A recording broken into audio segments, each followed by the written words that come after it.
Continuer la réflexion.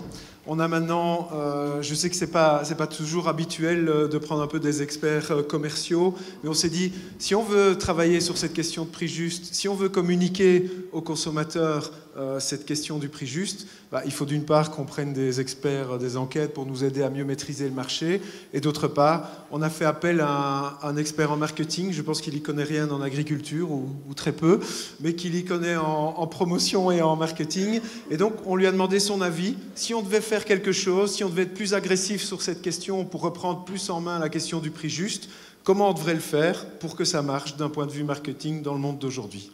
On m'a demandé donc, dans le cadre de cette assemblée, de vous présenter un petit peu les tendances actuelles, d'abord pour le consommateur, ensuite pour les produits, dans la distribution, et vous allez voir que dans le comportement et dans les tendances, il y a beaucoup d'indices. Moi, je n'avais pas l'enquête au moment où on m'a demandé ce travail.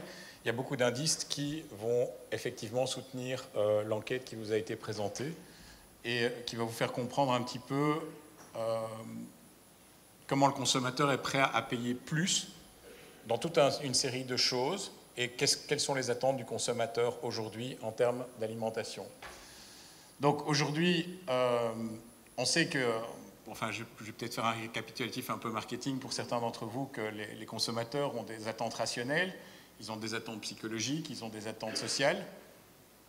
Et dans la décision d'achat, il faut savoir que quand même, malgré tout, un de leurs premiers critères, c'est le prix, et que les autres critères viennent derrière. Donc, ça va être dans un processus d'achat, le prix reste essentiellement un des premiers critères pour le consommateur. Qu'est-ce qu'on sait comme qu'on a au niveau contexte? On sait qu'on a une perte de confiance dans la chaîne alimentaire. Le consommateur voit de plus en plus les produits qu'il met dans son caddie comme des boîtes noires, dont il ne comprend pas l'origine, dont il ne comprend pas la transformation, dont il soupçonne toute une série de supercheries. Donc la confiance dans le produit, il y a eu quelques crises quand même notoires comme la viande de cheval, dans les lasagnes, l'ont échaudé. Le consommateur, inutile de le dire comme beaucoup d'entre nous, est dans une situation de stress économique. Il a un stress de changement, c'est-à-dire qu'il y a beaucoup de choses qui changent autour de lui. Et il a une surcharge informationnelle, c'est-à-dire qu'il voit sur Facebook 4 fois par jour des éléments d'information divers et variés, dont certains touchent à l'alimentation, à des crises alimentaires, avec des vérités, avec des choses qui sont moins vraies, et avec des choses qui sont toujours très émotionnelles.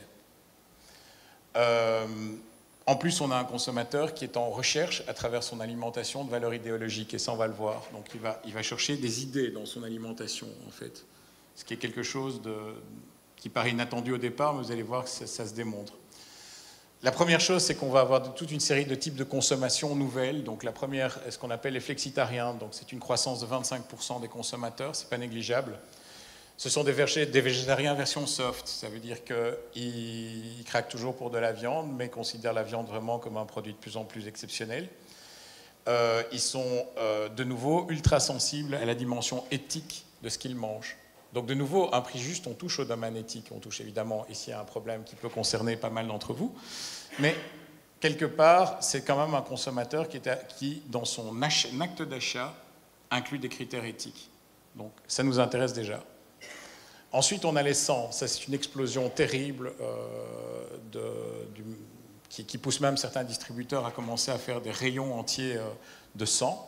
Donc on sait qu'on est aujourd'hui à 12% qui veulent des produits sans gluten, qu'on est à 3% qui veulent les produits sans lactose, et les grandes marques se sont lancées déjà dans la bagarre. Donc ça veut dire que de nouveau, c'est une prise de contrôle sur son alimentation. Les gens veulent prendre le contrôle, ils le font comme ils le peuvent, et se priver de certains éléments qui soupçonnent d'être toxiques. Donc par mon expérience, je travaille dans la communication médicale également, on sait que les chiffres qu'on vous montre là ne correspondent pas aux pathologies. Il n'est en aucun cas question que 12% de la population soit intolérante au gluten. C'est une exagération par rapport aux pathologies, aux chiffres scientifiques. Donc, c'est simplement, je m'interdis certaines choses pour mieux manger, pour mieux consommer. C'est une forme de tabou qu'on met dans son alimentation. C'est idéologique de nouveau, hein, en grande partie.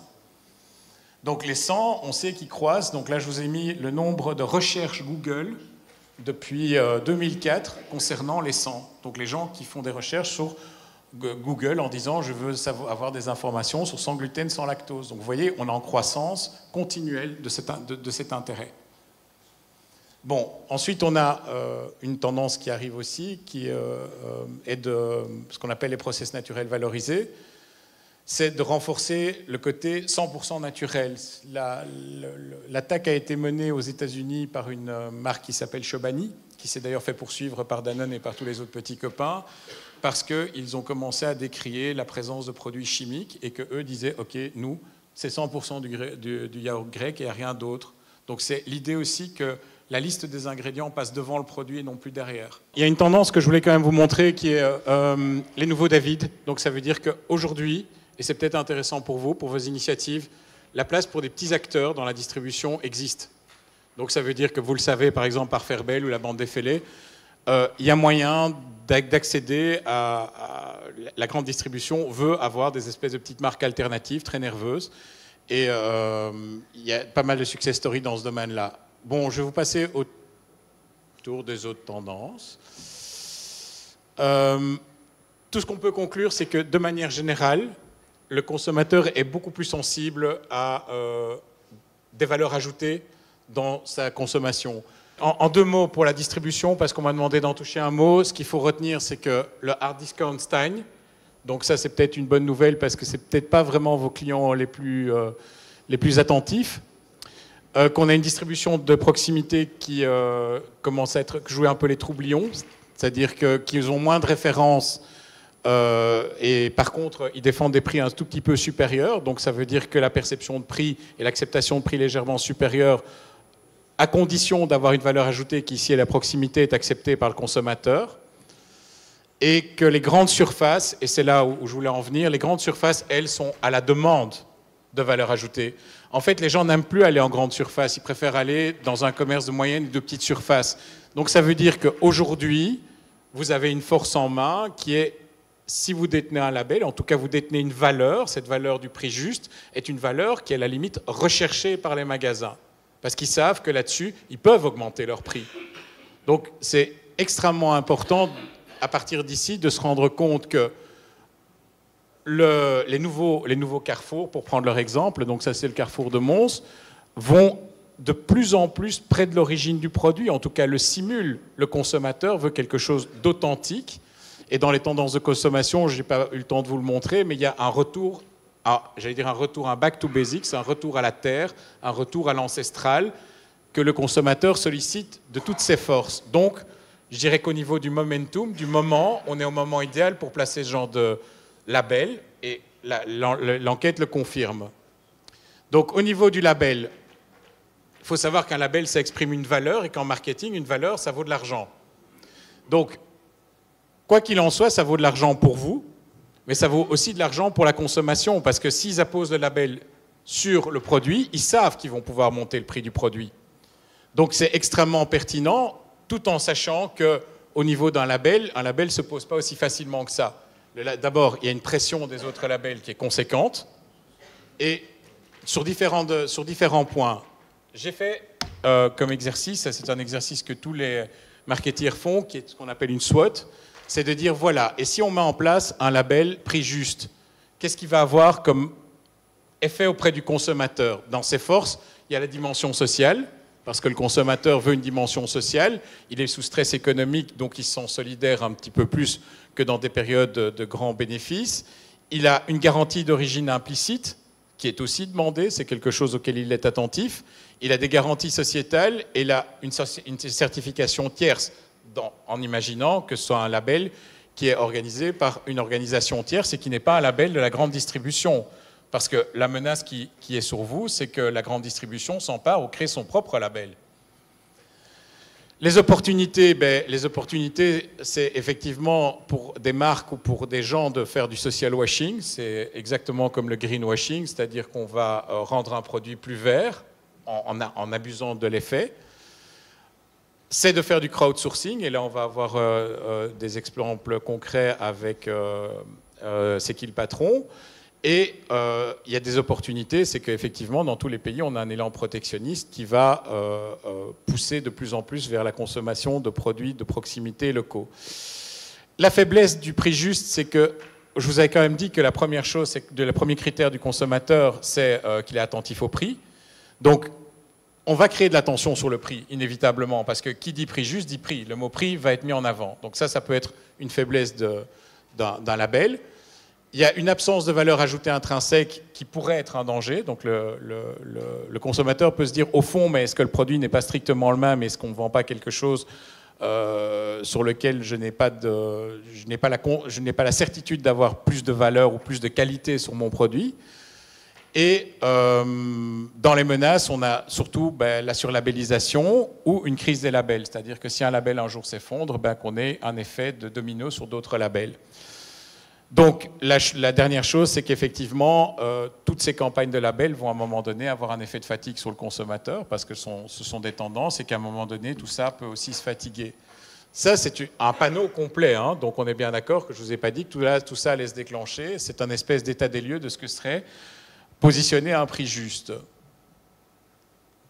Et moi, j'ai de la chance avec la technique aujourd'hui. La plus-value sociale, elle a déjà été jouée en marketing. Ça, je voulais juste vous le montrer en vous rappelant que Ben & Jerry, la marque américaine que peut-être vous connaissez, a joué tout son développement en prenant un État des États-Unis dans lequel il y avait des difficultés économiques. Toutes les vaches venaient du Vermont. Et dans leur mission, ils mettent que d'abord le produit, mais en deuxième ligne, ils veulent une économie durable, et en troisième ligne, ils veulent une mission sociale. Donc on parle d'une marque américaine, hein. Donc, je veux dire, de nouveau, le public a accueilli quand même la marque plutôt bien, vu qu'elle a réussi à tailler des croupières à ce qui était le monopole d'Häagen-Dazs. Donc, au niveau du positionnement, voilà, il y a de la place certainement pour un prix juste qui va aller dans une dimension éthique, parce qu'on sait que le consommateur veut de l'éthique. Il va se promener aussi du côté des origines. Donc, de toute façon, on sait qu'il y a du potentiel, vu qu'on est dans un domaine où le consommateur effectue une demande. Donc, on va passer cet élément-là.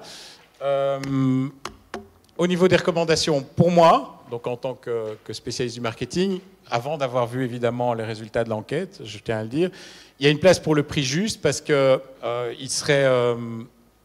aurait une dimension terroir qu'on sait qui sont dans les tendances montantes.